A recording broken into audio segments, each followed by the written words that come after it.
to me, running in circles constantly.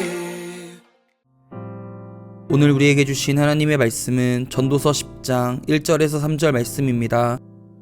죽은 파리들이 향기름을 악취가 나게 만드는 것 같이 적은 우매가 지혜와 존귀를 난처하게 만드느니라. 지혜자의 마음은 오른쪽에 있고 우매자의 마음은 왼쪽에 있느니라.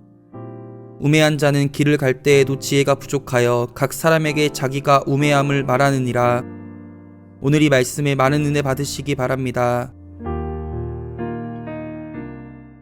전도서가 우리에게 제기하는 질문이 바로 이것입니다. 지금 당신은 인생을 어떻게 살아가고 있습니까? 지금 살아가는 당신의 인생은 가치 있는 것입니까? 당신은 지금 행복한 인생을 살고 있습니까? 우리한테 아주 분명하게 질문하는 거죠. 무엇이 당신의 인생을 더 아름답게 만들 수 있습니까? 무엇이 당신의 인생을 더 고귀하게 가치 있게 만들 수 있습니까? 무엇이 당신의 인생을 더 행복하게 만들 수 있습니까? 우리는 전도서를 쭉 읽으면서, 전도서를 배우면서, 전도서를 연구하면서, 전도서를 묵상하면서 이 질문 앞에 섭니다. 아주 다양한 질문 앞에 서죠. 10사람이면 10사람이 다르게 대답할 수 있습니다. 나의 살아온 배경이 다르고, 내가 바라보는 세상이 다르고, 내가 살아가는 스타일이 다르고, 색깔이 다릅니다. 오늘 저는 전도서 10장 앞부분을 묵상할 텐데요. 전도서 10장 1절은 이렇게 시작합니다. 죽은 파리들이. 이 모든 문장에는 주어가 있습니다. 모든 상황에는 주체가 되는 주역들, 주인공들이 있습니다. 전도서 10장 1절은 특이하게도 죽은 파리가 주어입니다. 그 당시에 전도서가 읽혀지던 시대, 그 당시에 이스라엘 사람들이 살던 지역이 조금 더운 지역이기 때문에 이런 광경을 흔히 볼 수 있었다고 합니다. 덥고 조금 메마른 지역이죠. 기름을 많이 씁니다. 더운 지역이기 때문에 파리가 있었고, 이분들이 기름을 다양한 용도로 썼기 때문에 기름 그릇이 있었습니다. 뭐 큰 그릇이 아니라 우리가 옛날에 쓰던 뭐 기름 종지를 생각하시면 좋을 것 같습니다. 오목한 조그만 그릇이 있죠. 근데 파리들이 날아가다가 기름의 좋은 냄새 때문에 유혹을 받아서 유혹에 빠져서 기름 그릇으로 모여든다는 거죠. 파리는 잠깐 냄새를 맡으려고 기름에 가까이 갔는데 어떤 일이 생기나요? 날개가 기름 표면에 달라붙죠. 그러면 파리는 날 수 없습니다. 주어는 여기 죽은 파리들인데 실제로 보다 명확하게 우리가 동사의 시제를 따져 얘기하면 죽어가고 있는 파리들이 주어입니다. 기름 그릇에 빠져서 죽어가는 파리를 보며 전도자가 지혜를 묵상하는 거죠. 죽어가는 파리들을 가만히 보니까 이 파리들이 하는 게 딱 두 가지입니다. 첫째는 악취를 쏟아내는 것입니다. 히브리어 동사로 야브이시라는 단어입니다. 또 하나는 완전히 쏟아내는 것인데 야비아라는 단어입니다. 죽어가는 파리가 기름 그릇에 빠져서 죽어가면서 무엇을 하냐면 하나는 악취를 생산하고 또 하나는 쏟아내는 것입니다. 우리말 성경은 죽은 파리들이 향기름을 악취나게 만든다 이렇게 되어 있습니다. 기름 그릇에 빠진 파리들 때문에 기름이 가지고 있는 좋은 향기가 나쁜 향기, 악한 냄새로 바뀐다는 것입니다. 우리가 이제 성경을 번역할 때 성경을 연구하는 구약학자나 신약학자들이 히브리어나 또 헬라어나 아람어들을 해석할 때 개인의 번역을 내서 성경을 출판하는 수가 있습니다. 저희가 지금 제가 기초로 하고 있는 제 구약 선생님 왕대일 박사는 이 부분을 이렇게 번역합니다. 죽은 파리들이 악취를 풍기고 향유 냄새를 나쁘게 퍼뜨리듯 난처한 것은 지혜나 종기보다 하찮은 어리석음이다. 파리가 날아다니다가 기름 그릇에 빠졌습니다. 있을 수 있는 일입니다. 그 당시 환경에서는 쉽게 볼 수 있는 일이라고 합니다. 문제는 뭐냐면 파리보다는 기름에 있습니다. 그 기름이 고귀하고 값비싼 향유일 경우에 향유의 생명은 좋은 냄새에 있습니다. 1절이 강조하는 것은 무엇인가 하면 아주 귀한 향유가 하찮은 일로 냄새를 잃게 된다는 것입니다. 손상된다는 거죠. 향유는 여러분이 아시는 것처럼 존귀함과 명예의 상징입니다. 귀한 손님이 오시면 귀한 향유를 향수로 썼죠. 기름을 발라서 귀한 일종의 화장품으로도 썼죠. 또 향유를 선물하는 아주 귀한 선물이기도 했습니다. 이 향유가 갖고 있는 뜻은 존귀함 혹은 명예를 상징하는 것입니다. 근데 1절에서는 이 존귀함도 이 명예도 아주 하찮은 것 때문에 좋은 향기를, 좋은 냄새를 잃게 된다는 것입니다. 그 하찮은 것이 어떤 것인가 하면 전도서의 지적으로는 작은 어리석음입니다. 사소한 어리석음입니다. 하찮은 우매함입니다. 변변치 않은 무엇, 오점 실수 혹은 무엇입니다. 1절이 강조하는 것은 좋은 냄새와 나쁜 냄새의 대조이고, 좋은 냄새는 무엇을 의미하는가 하면 명예를 의미하고, 나쁜 냄새는 사소한 잘못을 의미합니다. 이것을 대조하면서 전도자는 뭘 얘기하고 싶은가요? 우리에게 지혜의 소중함과 지혜를 망치는 것은 아주 사소한 어리석음이라는 것입니다. 이것이 전도자가 세상을 보는 방식이기도 하고 인생을 구분하는 일종의 구분점이기도 합니다. 이어지는 2절을 보면 전도자가 바라보는 세상을 우리가 분명하게 알 수 있습니다. 2절은 이렇게 쓰고 있죠. 지혜자의 마음은 오른쪽에 있고 우매자의 마음은 왼쪽에 있느니라. 여러분이 보시는 방향에 따라 저는 오른쪽을 얘기하지만 여러분은 왼쪽으로 보이고 또 서로 바뀌어 보이기 때문에 오른쪽 왼쪽이 중요한 게 아닙니다. 전도자는 아주 분명하게 세상을 구분한다는 거죠. 하나는 지혜자의 세상이고 하나는 우매자, 어리석은 자의 세상이라는 거죠. 성경에서 오른쪽을 쓸 때는 이건 문자 그대로의 번역인데요. 우편, 하나님의 우편 그러면 바른 방향입니다. 하나님의 좌편 그러면 바른 방향의 반대입니다. 즉 바르지 않은 방향입니다. 그른 방향입니다.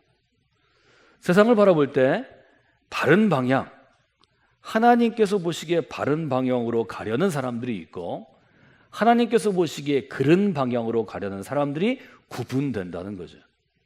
이것이 전도서가 그려서 우리에게 보여주는 세상입니다. 전도서의 관점으로 세상을 바라볼 때 우리는 세상을 하나님께서 보실 때 바른 방향, 하나님 우편에 있는 곳을 향해 나아가는 사람들이 있고 반대로 하나님 보실 때 그른 방향을 향해 나아가는 사람들이 있다는 거죠. 이렇게 좌우를 구분하는 것입니다. 전도서가 볼 때 하나님께서 보시기에 그른 방향으로 가는 사람들은 이미 마음이 하나님과 반대 방향에 있기 때문에 몸도 하나님과 반대 방향으로 간다고 설명합니다. 우리가 잘 아는 구절 가운데 시편 14편이 있는데요. 이런 구절이 있죠. 어리석은 사람은 그 마음에 스스로 이르기를, 스스로 말하기를 하나님은 없어 하는도다. 이것이 어리석은 사람이 가지고 있는 특징이고 성경이 얘기하는 어리석은 사람이라는 거죠. 성경이 얘기하는 어리석은 사람은 지위가 낮다든지 평범하다든지 혹은 외모의 문제든지 학력의 문제가 아니라는 거죠. 하나님이 없다고 생각하는 사람을 어리석음이라고 봅니다. 반대로 얘기하면 하나님이 있다고 인정하는 사람, 즉 믿음으로 살려고 노력하는 사람을 지혜롭다 이렇게 표현하는 거죠. 그래서 우리는 우리의 마음이 지금 어디를 향하여 서 있는지 얘기할 수 있어야 합니다. 여러분의 마음은 어디를 향해 서 있나요? 하나님 우편을 향해 하나님을 향해 서 있나요? 아니면 하나님과 반대 방향으로 서 있나요? 여러분 모두 하나님의 방향을 향해 서는 오늘이 되시기를 주님의 이름으로 부탁을 드립니다. 여기서 한 가지 기억할 일이 있는데요. 하나님과 반대된 방향으로 가는 사람일수록 더 시끄럽게 산다는 거죠. 말하자면 말을 통해서 자기를 변호하기도 하고 내가 가는 게 옳은 거야, 내가 하는 게 더 귀한 거야, 자꾸 자기를 변론한다는 거죠. 인생이 시끄러워집니다. 말이 많아진다는 거죠. 주로 자기의 거짓을 감추거나 변명하거나 아니면 자기가 잘하고 있다는 것을 스스로 인정받기 원하는 사람들이 시끄럽게 살아갑니다. 말이 많아집니다. 또 하나는 어떤 것인가 하면 과장되게 행동한다는 거죠. 자기의 정직함을 보이기 위해, 자기의 성실함을 보이기 위해, 내 어리석음을 감추기 위해 더 과장된 행동을 한다는 거죠. 3절은 이렇게 얘기합니다. 우매한 자는 길을 갈 때에도 지혜가 부족하여 모든 사람, 각각의 사람에게 동행하는 개인에게 나의 우매함을 스스로 말하느냐. 우매한 사람과 지혜로운 사람은 이렇게 구분할 수 있을 것 같습니다. 내가 갖고 있는 것보다 더 과장되게 이야기하고 내가 지금 하고 있는 것보다 더 시끄럽게 자기를 포장하는 사람은 우매한 사람일 가능성이 훨씬 더 높은 거죠. 여러분 조심하셔야 합니다. 여러분이 그런 사람들을 분별할 수 있어야 합니다. 현대사회는 어떻게 된 것인지 내가 갖고 있는 것보다 더 과장되게 자기를 드러내라고 우리를 부추깁니다. 많은 사람들이 자기 실제보다 훨씬 더 포장되어 있습니다. 그 포장을 잘하는 것이 더 잘 사는 것이라고 세상이 얘기합니다. 포장을 잘하는 방법을 교육합니다. 훈련합니다. 그러므로 우리는 얼마나 많은 피해를 보고 있습니까? 자기를 과장되게 말하는 사람, 자기를 시끄럽게 포장하는 사람, 거짓말하는 사람이 세상에서 중요한 자리에 앉게 되는 경우가 많습니다. 정치적으로 우리가 누구를 뽑을 때도 그렇습니다. 어떤 조직이나 공동체에서 누군가 책임 있는 자리를 뽑을 때도 우리가 현혹되기 쉽습니다. 그 결과는 어떻게 되나요? 어리석은 사람이 높은 자리에 있으면 그 아래에 있는 사람은 고통을 당하는 것입니다. 절망하는 것입니다. 낙심하는 것입니다. 상처를 입는 것입니다. 포기하고 싶어지는 것입니다. 이것이 바로 세상의 역전입니다. 정확하게 전도자가 바라보는 세상이 이러했다는 것입니다. 전도자의 눈에 보이는 세상이 어리석은 사람이 힘 있는 자리에 앉는 세상이 되었다는 거죠. 이게 전도서 10장 저희가 본 3절 이후에 4절로부터 7절까지 세상의 상황입니다. 전도자는 그 점을 아주 분명하게 전도서를 읽는 우리들에게, 독자들에게 지금 경고하고 있는 것입니다. 어리석은 사람이 힘을 가지면, 어리석은 사람이 높은 지위에 오르면, 어리석은 사람이 권력을 가지면 휘두르게 됩니다. 판단력은 모자라고 보는 눈은 어둡고 구별할 수 없는 자입니다. 어떤 일이 있는가 하면 자기가 볼 때 지혜로운 사람을 높은 자리에 앉습니다. 여기 굉장히 좀 말의 유인데요. 어리석은 사람이 볼 때 지혜로운 사람은 전도자의 기준, 전도서의 기준, 성경으로 볼 때는 지혜로운 사람인가요? 어리석은 사람인가요? 어리석은 사람이 너무 지혜롭게 보여요. 그럼 지혜롭게 보이는 A라는 인물은 성경의 눈으로 볼 때, 하나님 눈으로 볼 때, 신앙인의 눈으로 볼 때 어리석은 사람인가요? 지혜로운 사람인가요? 예, 어리석은 사람이죠. 그렇기 때문에 어리석은 사람이 다른 사람들을 임명할 수 있는 인사권을 가지면 어리석은 사람이 높은 자리에 많이 앉습니다. 그 조직은, 그 모임은, 그 공동체는 changing future 할 수 없습니다. 미래를 긍정적인 방향으로 바꾸지 못합니다. 10중 8구 망하게 될 것입니다. 이것이 전도자가 바라본 세상의 눈입니다. 4절로부터 7절은 이렇게 기록되어 있죠. 주권자가, 그 당시는 왕정사회니까 왕입니다. 주권자가 내게 분을 일으키든 넌 내 자리를 떠나지 말라. 공손함이 큰 허물을 용서받게 하느니라. 내가 해 아래 산 가지 재난을 보았으니 곧 주권자에게서 나오는 허물이라. 우매한 자가 크게 높은 지위를 얻고 부자들은 낮은 지위에 앉는다. 여기 부자들은 고귀한 자라는 뜻입니다. 돈이 많은 자라는 것보다 어리석은 자가 높은 자리에 앉고 지혜로운 자가 낮은 지위에 앉는도다. 또 내가 보았으니 종들이 말을 타고 고관들은 종들처럼 땅에 걸어 다니는도다.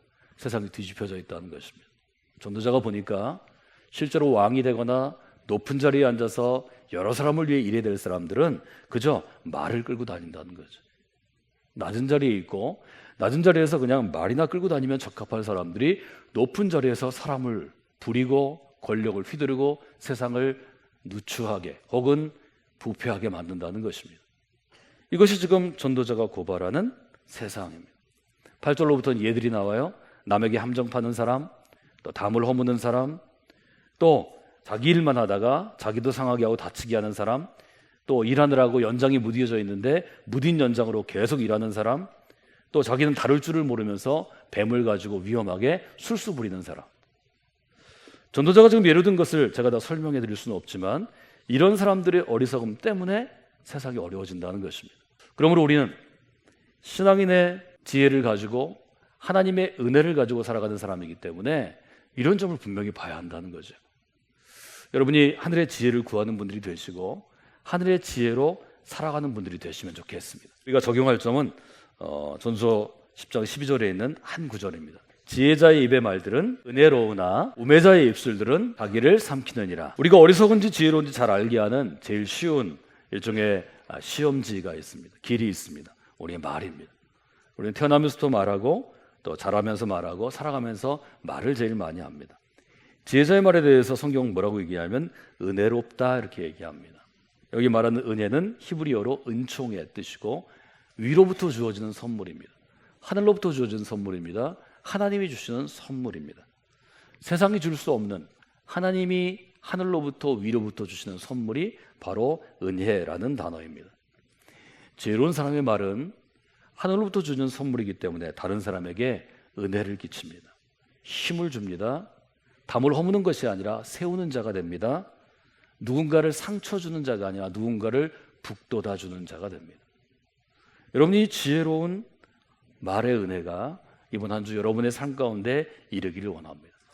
반대로 우매한 자의 말은 어떤가요? 자기를 삼킨다고 되어 있어요. 삼키는 것은 공격하는 것이고 넘어뜨리는 것이고 파멸시키는 것, 멸망시키는 것입니다. 우매한 자의 말은 상처를 주고 다른 사람을 어렵게 하고 다른 사람을 다치게 합니다. 왜 우리에게 하나님으로부터 오는 지혜가 필요한지를 우리가 바로 이 말의 영역에서 가장 쉽게 볼 수 있습니다. 좀 실천해 봐야 할 하늘의 지혜를 가진 사람의 특징은 어떤 것인가요? 말을 지혜롭게 하는 것입니다.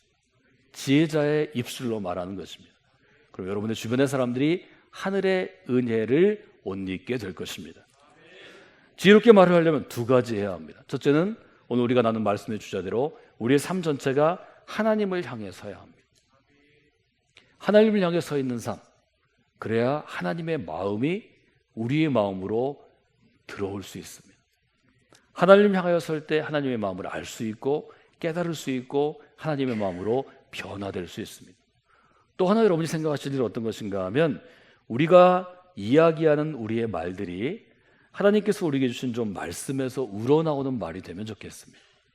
성경으로부터 우러나오는 말이 되는 것입니다. 디모데후서 3장 14절에 이렇게 되어 있죠. 너는 배우고 확신한 일에 거해야 한다. 너는 누구에게서 배운 것인지 알아야 하고 어려서부터 성경을 알고 배우고 묵상했는데 이 성경은 누구라 너로 하여금 그리스도 예수 안에 있는 믿음으로 말미암아 구원에 이르는 지혜가 있게 하는 것이다. 성경 말씀을 우리가 중시하는 이유는 무엇인가 하면 성경을 붙잡고 사는 삶, 성경을 좀 읽고 배우고 연구하고 묵상하려고 노력하면 그 성경으로부터 우리에게 지혜가 주어진다는 것입니다. 어떤 지혜인가 하면 구원의 지혜가 주어진다는 것입니다. 지혜자의 말 속에, 지혜로운 그리스도의 말 속에 다른 사람에게 은혜를 옷 입게 하는 것, 은혜를 끼치는 것은 그 말에 구원의 지혜가 녹아있기 때문입니다. 우리 모두가 하나님을 향해서는 한 주가 되기를 원합니다. 하늘의 지혜를 구하는 한 주가 되기를 원합니다. 그를 통하여 하나님의 마음을 우리가 품게 되고 그로부터 나오는 우리의 말을 통해서 구원의 지혜가 주어지게 될 때 여러분 주변에 있는 이웃도 가정도 직장의 동료도 일터의 어떤 대상자들도 하나님의 은혜를 힘입게 될 것입니다. 이 한 주간은 여러분이 그 일을 위해서 좀 쓰임받는 인생이 되시면 좋겠습니다. 여러분 모두가 지혜로운 하나님의 사람들이 되어서 하나님의 지혜를 품고 지혜로운 말을 통하여 이웃과 여러분 자신을 섬기는 귀한 역사가 이 한 주 여러분에게 있기를 주님의 이름으로 축원해 드립니다.